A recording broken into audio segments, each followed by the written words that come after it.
Hello साथियों, नमस्कार। मैं अंजलि कुमारी, स्वागत है आपका मेरे यूट्यूब चैनल पे।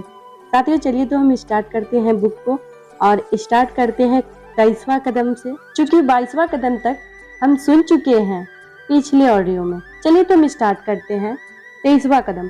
दूसरों का मजाक ना उड़ाए और ना ही उन्हें नीचा दिखाए। घटिया किस्म के हंसी मजाक में ताने कसने, दूसरों को नीचा दिखाने और दूसरों को तकलीफ पहुंचाने वाली बातें शामिल होती है। जिस मजाक में दूसरों पर कसे जाने वाले ताने सामाजिक हो, वह घटिया किस्म का होता है। किसी चोट पहुंचाने वाले को माफ करना अपमान करने वालों को माफ करने से ज्यादा आसान होता है। जब किसी को शर्मिंदा होना पड़े, जब कोई दिल में दुख लेकर आए, जब किसी महान चीज को छोटा बना दिया जाए, जब किसी की कमजोरी हंसी का कारण बने, जब किसी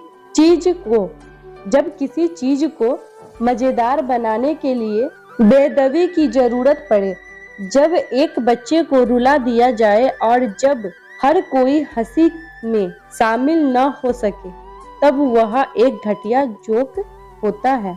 दूसरों को तकलीफ पहुंचाकर मजा हासिल करने वाला इंसान को हर चीज तब तक मजाक लगती है जब तक वह दूसरों पर बीतती है।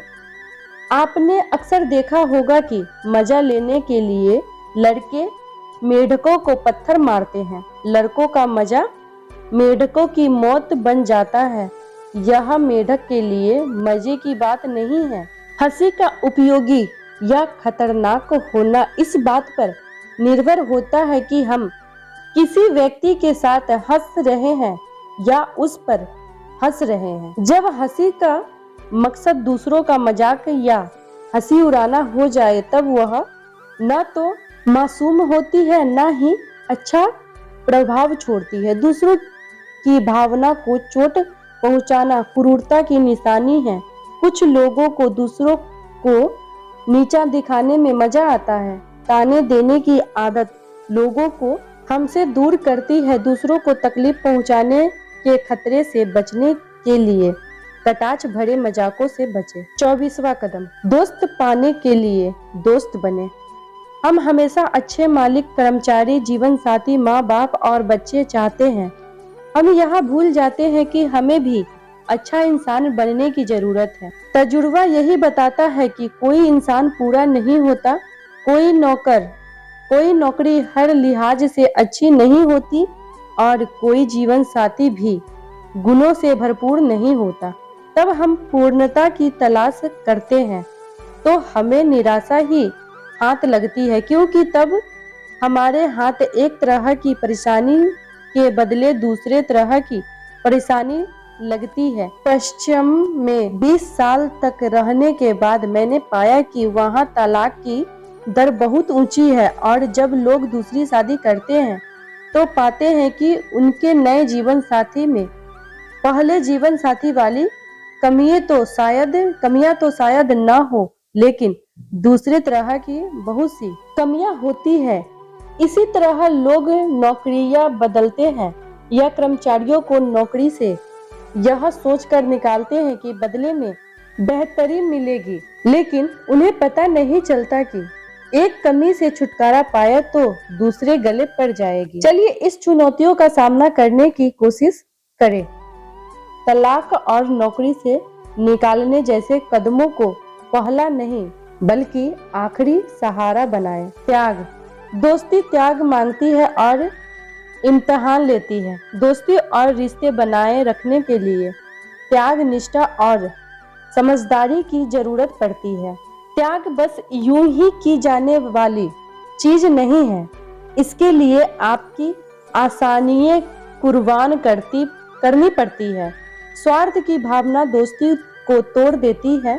हल्के फुल्के रिश्ते तो आसानी से बन जाते हैं, लेकिन सच्ची दोस्ती बनने और कायम रखने के लिए समय और प्रयास की जरूरत होती है।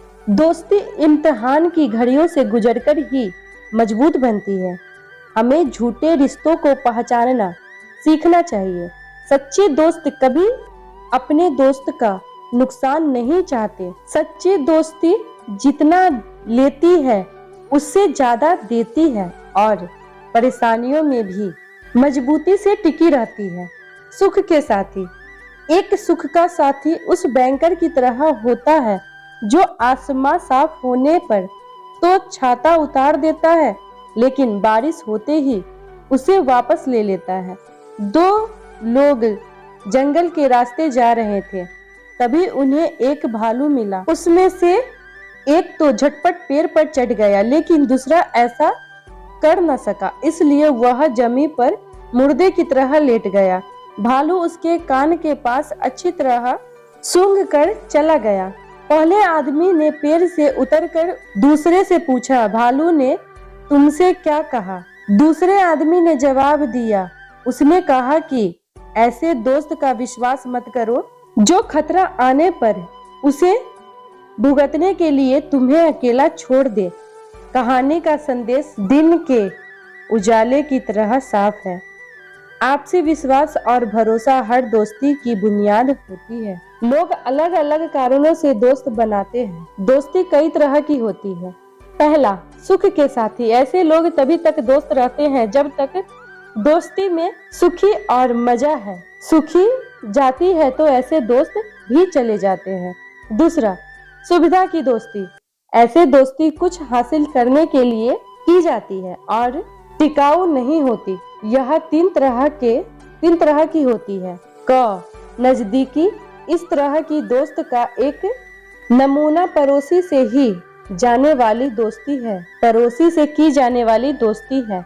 उसके साथ रिश्ते बनाना सुविधाजनक होती है। हम दोनों साथ साथ हंसते हैं, एक दूसरे के साथ चीजों को बांटते हैं। इमरजेंसी की हालात में मदद पाने के लिए बगल में उसी का दरवाजा होता है। उसके साथ रिश्ते बनाए रखना आसान भी होता है, लेकिन नजदीकी खत्म होने पर ऐसी दोस्ती भी खत्म हो जाती है। ख, फायदा। ऐसी दोस्ती मतलब के लिए होती है, उसकी पहुंच ऊपर तक है, पैसे वाला है, साधन संबंध है, वह डॉक्टर है, वकील है, उससे रिश्ते बनाना किसी दिन फायदेमंद हो सकता है। इस तरह की दोस्ती ऐसे नजरिए से ही की जाती है। इस तरह के नजरिए की उपयोगिता खत्म होने पर दोस्ती भी खत्म हो जाती है। ग, दुश्मन का दुश्मन मेरा दोस्त। कहावत है ना कि दुश्मन का दुश्मन दोस्त होता है। यह दोस्ती तब तक बरकरार रहती है जब तक दोनों का दुश्मन एक है, लेकिन उस दुश्मन के जाने पर वह दोस्ती भी चली जाती है। तीसरा, सच्ची दोस्ती। यह एक दूसरे की इज्जत पर आधारित होती है। सच्चे दोस्त वे लोग होते हैं जिसके मन में एक दूसरे के लिए भलाई होती है और वे उसी हिसाब से काम करते हैं। इसका आधार चरित्र और वचनबद्धता होते हैं। इस तरह की दोस्ती में दोनों तरफ से अच्छाई हमेशा बनी रहती है। ऐसी दोस्ती हमेशा बनी रहती है। खुशहाली में दोस्त बनाते हैं, लेकिन मुश्किल उनके असली रूप को दिखाती है, जाहिर करती है। मतलबी दोस्ती का वर्णन इस कविता में क्या खूब किया गया है। आप खुश होंगे तो लोग आपके पास आएंगे, आप दुखी हो तो वे आंखें चुराएंगे। वे आपकी सारी खुशियां बांटना चाहते हैं, मगर उन्हें आपका दुख नहीं चाहिए। अगर आप खुश हैं तो आपके बहुत सारे दोस्त होंगे। आपके दुखी होने पर वे आपसे किनारा कर लेंगे। आपके मधुरतम पैग को कोई नहीं नकारेगा, मगर जिंदगी के कड़वे घूंट आपको अकेले ही पीने पड़ेंगे। सच्ची दोस्ती में मदद करना एक दूसरे पर एहसान नहीं होता, यह दोस्ती की सहज अभिव्यक्ति होता है। उसका मकसद नहीं है। अगर एक दूसरे से मदद हासिल करना दोस्ती का मकसद बन जाए तो मकसद खत्म होने पर दोस्ती भी खत्म हो जाती है। रिश्ते अपने आप नहीं बन जाते, उन्हें बनाने में समय लगता है। रिश्ते ईर्ष्या, स्वार्थ, अहंकार और रूखे व्यवहार की वजह से नहीं, बल्कि दयालुता, आपसी समझ और आत्मत्याग के आधार पर बनते हैं। रिश्तों को महत्व देकर उन्हें गंभीरता से लेना चाहिए और एक बार रिश्ते बन जाए तो उन्हें पौधे की तरह सींचना चाहिए। कोई भी पूर्ण नहीं होता। संपूर्णता की तलाश करने में किनारा ही हाथ लगती है। दोस्ताना सहयोग। बिना दोस्ताना सहयोग के सफलता प्राप्त करना मुश्किल है। एक खुशमिजाज शख्सियत संतुलन को बनाए रखते हुए खुले दिमाग वाली और हालात के अनुसार ढलने वाली होती है। खुले दिमाग का मतलब ढीला ढाला या असहाय व्यवहार नहीं होता। इसका मतलब किन्हीं हालात में नाप तोल कर सही समय पर जिम्मेदारी के लिए सही कदम उठाना होता है। खुले दिमाग का मतलब सिद्धांतों और मूल्यों से समझौता भी करना नहीं होता। 25वां कदम, दूसरों की भावना को महसूस करें। दूसरे से किए गए और अपने साथ किए गए नाजायज व्यवहार को हम अलग तराजू पर तौलते हैं। किसी अच्छी शख्सियत का एक अत्यंत महत्वपूर्ण गुण दूसरों की अनुभूति को समझना है। जिसमें यह गुण होता है वे खुद से यह सवाल पूछते हैं, मुझे तब कैसा महसूस होता जब कोई दूसरा मेरे साथ ऐसा व्यवहार करता। एक बच्चे पालतू जानवरों की दुकान में एक पिल्ला खरीदने गया। वहाँ 4 पिल्ले साथ बैठे थे, जिसमें से हर एक की कीमत $50 थी। एक पिल्ला कोने में अकेले बैठा हुआ था। उस बच्चे ने जानना चाहा कि क्या वह उन्हीं बिकाऊ पिल्लों में से एक था और वह अकेला क्यों बैठा था। दुकानदार ने जवाब दिया कि वह उन्हीं में से एक है, मगर अपाहिज है और बिकाऊ नहीं है। बच्चे ने पूछा, उसमें क्या कमी है? दुकानदार ने जवाब दिया, जन्म से ही इस पिल्ले की एक टांग बिल्कुल खराब है और उसके पूंछ के पास के अंग में भी खराबी है। बच्चे ने पूछा, आप इसके साथ क्या करेंगे? तो उसका जवाब था कि इसे हमेशा के लिए सुला दिया जाएगा। उस बच्चे ने दुकानदार से पूछा कि क्या वह उस पिल्ले के साथ खेल सकता है? दुकानदार ने कहा, हाँ, क्यों नहीं। बच्चे ने पिल्ले को गोद में उठा लिया और पिल्ला उसके कान को चाटने लगा। बच्चे ने उसी समय फैसला किया कि वह उसी पिल्ले को खरीदेगा। दुकानदार ने कहा, यह बिकाऊ नहीं है, मगर बच्चा जिद करने लगा। इस पर दुकानदार मान गया। बच्चे ने दुकानदार को $2 दिए और बाकी के $48 लेने अपने माँ के पास दौड़ा। अभी वह दरवाजे तक ही पहुँचा था कि दुकानदार ने जोर से कहा, मुझे समझ में नहीं आता कि तुम इस पिल्ले के लिए इतने डॉलर क्यों खर्च कर रहे हो, जबकि तुम इतने ही डॉलर में एक अच्छा पिल्ला खरीद सकते हो। बच्चे ने कुछ नहीं कहा। उसने अपने बाएं पैर से पैंट उठाई। उस पाँव में उसने ब्रेस पहन रखी थी। दुकानदार ने कहा, मैं समझ गया, तुम इस पिल्ले को ले जा सकते हो। इसी को दूसरों की भावनाओं को समझना कहते हैं। मददगार बने। जब आप दुख बांटते हैं तो यह कम हो जाता है। जब आप सुख बांटते हो तो यह बढ़ जाता है। सहानुभूति और समानुभूति में क्या अंतर है? सहानुभूति का मतलब है मैं समझता हूँ तुम्हें कैसे महसूस हो सकता है। समानुभूति का मतलब है तुम्हें जो महसूस होता है वह मुझे भी महसूस हो। ये दोनों ही मन की जरूरी भावनाएं हैं, लेकिन इन दोनों में से दूसरे के भावों को महसूस करना ज्यादा महत्वपूर्ण है। समानुभूति ज्यादा जरूरी है। जब हम अपने ग्राहकों, मालिक, कर्मचारी और परिवार के लोगों के मनोभावों को खुद भी महसूस करते हैं तो हमारे रिश्ते कैसे हो जाते हैं, वे और अच्छे हो जाते हैं। इससे आपसी समझ बूझ, निष्ठा, मन की शांति और उत्पादकता में बढ़ोतरी होती है। आप किसी व्यक्ति, समाज या देश के चरित्र की पहचान कैसे करते हैं? यह बहुत आसान है। सिर्फ यह देखिए कि व्यक्ति या समाज इन 3 तरह के लोगों से किस तरह पेश आता है। अपाहिज, बुजुर्ग, अपने मातहत या यूनिवर्स। सिर्फ इन 3 तरह के लोगों से ही। क्यों? क्योंकि ये लोग अपने अधिकारों के लिए बराबरी में खड़े नहीं हो पाते हैं। एक अच्छा इंसान बने। प्रतिज्ञा करें कि आप छोटों के साथ नरमी से, बड़ों के साथ करुणा से, संघर्ष करने वालों के साथ हमदर्दी और कमजोर व गलती करने वालों के साथ सहनशीलता से पेश आने की, क्योंकि हम अपने जीवन में सभी कभी न कभी इसमें से किसी न किसी स्थिति में गुजरते हैं। कार्य योजना, एक्शन प्लान।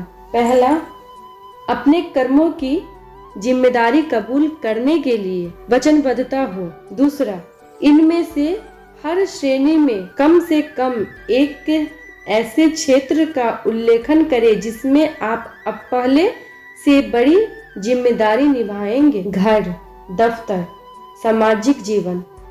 इस अध्ययन को पढ़ने के बाद आप कौन से 3 कामों को करने के लिए वचनबद्धता होंगे? अपनी वचनबद्धता को लिखें और आगे 21 दिनों तक रोज पढ़ें। अध्याय 9। साथियों, हम 9वां अध्याय में आ चुके हैं। चलिए तो अध्याय 9 स्टार्ट करते हैं। अवचेतन मन और आदतें। अच्छी आदतों और चरित्र का निर्माण करें। हम जिस कामों को लगातार करते हैं, हमारी शख्सियत उन्हीं के मुताबिक ढल जाती है। श्रेष्ठता किसी एक काम से नहीं बल्कि एक समूची आदतें के नतीजे के तौर पर हासिल होते हैं। हम सभी सफल जीवन जीने के लिए पैदा हुए हैं, मगर हमारी आदतें और माहौल हमें सफलता की ओर ले जाते हैं। हमारा जन्म जीत के लिए हुआ है, मगर इस ढंग से ढल गए हैं कि हारना सीख लिया है। हम अक्सर ऐसी बातें सुनते हैं, उस आदमी की किस्मत अच्छी है, मिट्टी छूता है तो सोना बन जाता है, या फिर वह बदनसीब है, वह कुछ भी छुए मिट्टी हो जाता है। यह सच नहीं है।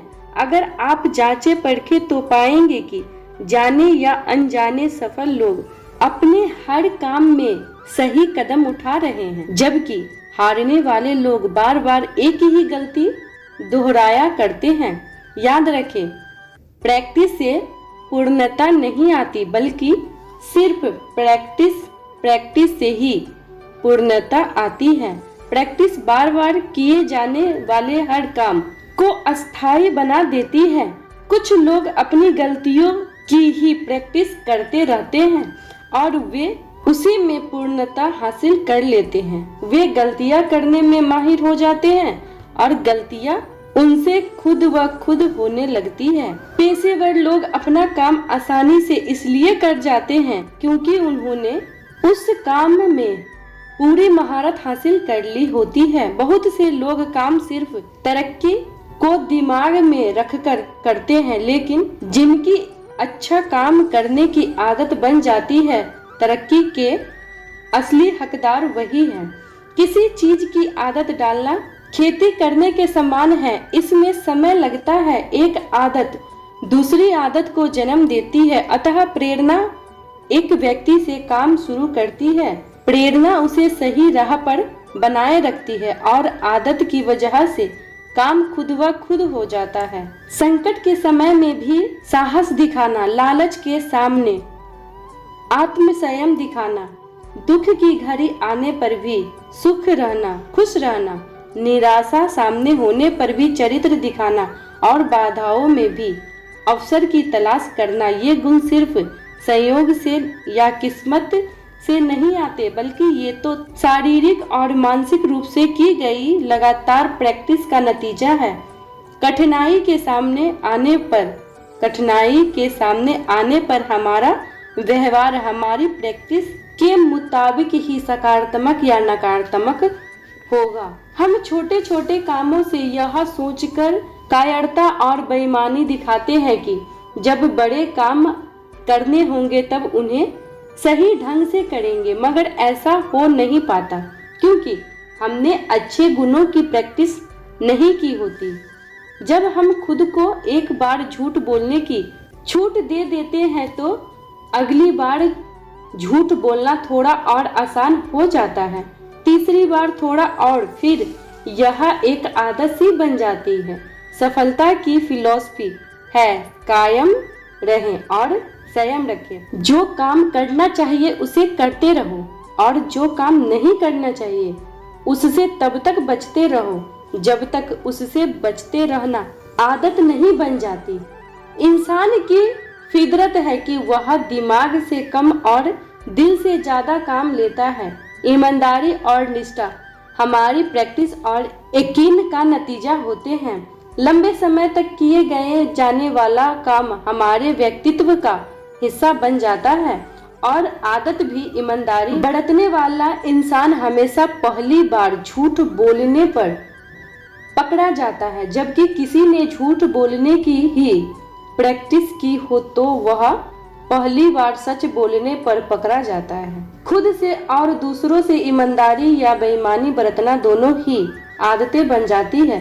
अब यह फैसला हमें करना है कि हम इनमें से किसकी प्रैक्टिस करेंगे। हमारे सोच का यह तरीका भी आदत का एक हिस्सा बन जाता है। हम आदतें बनाते हैं और आदतें हमारा चरित्र बनाता है। हम किसकी आदत को महसूस करें इससे पहले ही वह हमें अपना चुकी होती है। किसी ने कहा है हमारे विचार काम की तरफ ले जाते हैं और काम से आदतें बनती है, आदतों से चरित्र बनता है और चरित्र से हमारा भविष्य बनता है।